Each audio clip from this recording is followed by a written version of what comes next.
what are the emotions now that fight week's here? All you got to do is weigh in, training camp's done, and then you get in there and fight. Exactly. It's like you said, hey, all the preparation is already done. Now that it's a lot closer, I'm starting to see the like the thrill of it. You know, when you first get the announcement, all I'm really thinking about is the opponent at the time. But with 300 and all the festivities and everything that's going on around it, it's pretty dope. Has it felt the magnitude of this fight card just got bigger the closer the date has come, or has it always felt pretty big? Even like because it actually didn't feel that big before. You know, when I got here and you start seeing like the more spotlight that there is on it, it's like, okay, this is a little bit different. Is this, I guess, is this the type of fight card you want to be on, or is it like you just want to fight whoever, whenever, as much as possible? Half and half. Because on one side of my head, I always think as long as the check gets signed at the end of the day, you don't care. But to be honest, for legacy and for when all of this things is over and you look back on it, I will very much appreciate being a part of the historical events. And Diego has been pretty popular lately. You know, he just last fought at Madison Square Garden. He's had a pretty long career before he even got to the UFC. So I guess when his name came across your desk, what went through your mind? I kind of care less, you know. I really only knew him from the most part fight, so I didn't realize how big he was, you know, until the UFC announced the fight, and then you start getting like all the comments on the internet. Like, he's a pretty popular guy. I think it's because of the hair. He has very cool hair, so it helps out. Have his fans been nice to you? Because usually when you get like Brazilian, to be honest, the Brazilian and Mexican fans are pretty nice. Surprisingly, it's the American fans that are like the bad ones. It's the one that speak regular English. Whenever I have to click like translate on like an Instagram or a Twitter post, it's usually relatively fine. It's the ones that just troll you regularly that's a problem. How's life been now that the Disney show is out?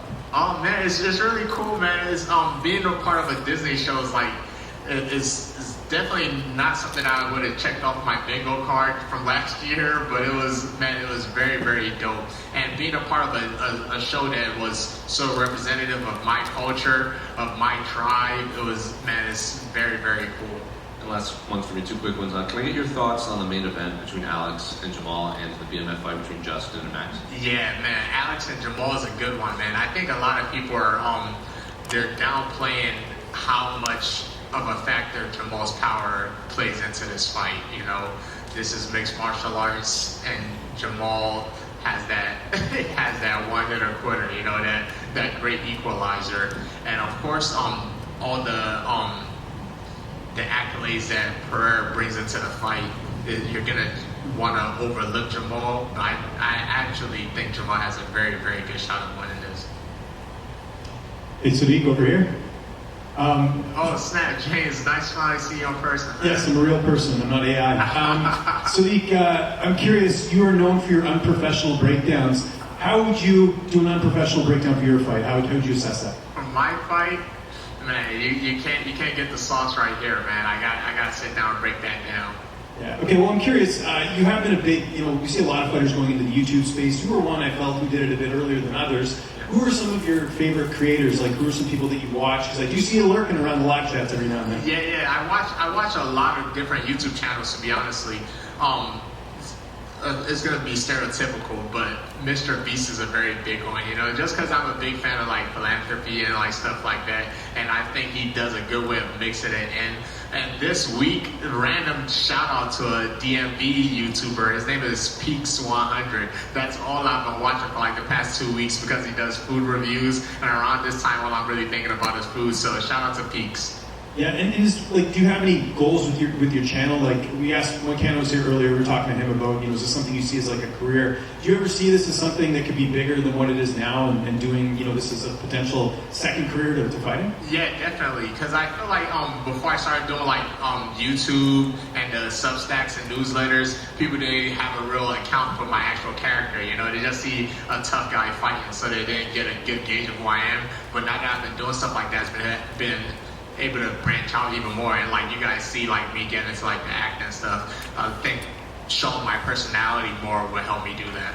And just last one for me, you know, we talked a bit about the popularity of Diego Lopes, and And obviously, he's the betting favorite in this fight. I know you and I talked about you being the underdog and all that, but I have seen a lot of people kind of mention your fight as, you being the guy that I think people are overlooking. Have you felt that from the fans going into this? That I think there is a sector of fans that really feel like you are being sort of overlooked in this fight, and that you play the role of spoiler. Yeah, I've been getting that a lot. I'm not gonna say I'm surprised because the odd makers are the odd makers, so it is what it is. I've been the underdog before, and every time I've been underdog, I've been able to shine bright. Sodiq Yusuff, wonder for me, if everything goes your way and you put yourself in the running for a bonus, what would your reaction be if you receive a Mr. Beast type of check for a bonus? Man, what? I heard Matt say something about asking for 500. I would second that motion, man. Like, please, like. This is a special event. You guys know the way I fight. I always look for the bonus. So if I could get some type of 300K bonus or 500K bonus, whatever they agree to on the back, I'll be very happy to get that. So kind of going off of that, it might be hard getting a fight of the night with Max and Justin. Man, it's gonna be hard getting a fight of the night. But a performance of the night may not be that. Man, to be honest, hey, whatever Diego want to do, man, we could aim to climb that ladder. But like you said, Max versus Justin, that's a crazy fight, man. That's a very crazy fight. I think that's one of those fights where guaranteed both of them are gonna be checking into the hospital afterwards. Sodiq, on that notion of being underlooked, do you feel just overall that your fight with Lopes is being overlooked on such a great card? Not really, because like you guys were saying before, he's a fan favorite, and because of the way I fight, I'm naturally I've never had a fight that you could skip before, so I don't think our fight is being overlooked. It's just there's 100 fights, it's like every fight on this card is a barn burner, so I think we're getting the equal respect that we deserve. And have you thought about that as an opportunity for more exposure now that there's so many people that are going to be watching this card? Yeah, absolutely. If you could stand out on a card like this, then the sky's the limit. And I think I've been hearing some rumblings about UFC having like a DC card or something like that. So if I could get a good spotlight on this card, I'll ask to try and get on that DC card, if main event or co-main event. Thank you, sir. Super, was it good at all? Just a quick one to go from to like acclimate this type of weight from a 25 to a 15-minute and be able to like adjust and be like, all right, cool, I don't want to main event thing, 25 minutes, go hard. The time, the acclimation for the timing doesn't really change much. I guess what changes might just be like the preparation for the actual fight, but the mindset for the actual fight still doesn't matter. Hey, you're in a fist fight in your underwear in front of 1 million people. You better lock in. Thank you, sir. Hi, Sodiq, back here. One thing that I really admire about you is you always have a positive attitude. It seems like you're always smiling, which in this sport is kind of rare because it seems like trash talk and drama is encouraged. But do you think that you can achieve the same level of success without participating in all that trash talk and doing things like what you're doing? Man, that's a great question, man. I actually, the older I get, the more secure I am in just being myself. Because I'm not going to lie to you, that was one of the things that ran across my mind a lot, especially even talking to like teammates and coaches and managers. They always told me sooner or later I would have to play that role.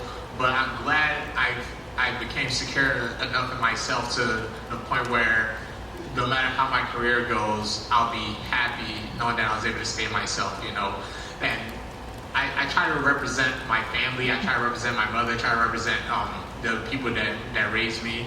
And I've always been this guy. If I could leave the room in a positive light, I'd rather do that than try to fake trash talking. And to be honest, man, there are some fighters. GSP was my favorite fighter growing up.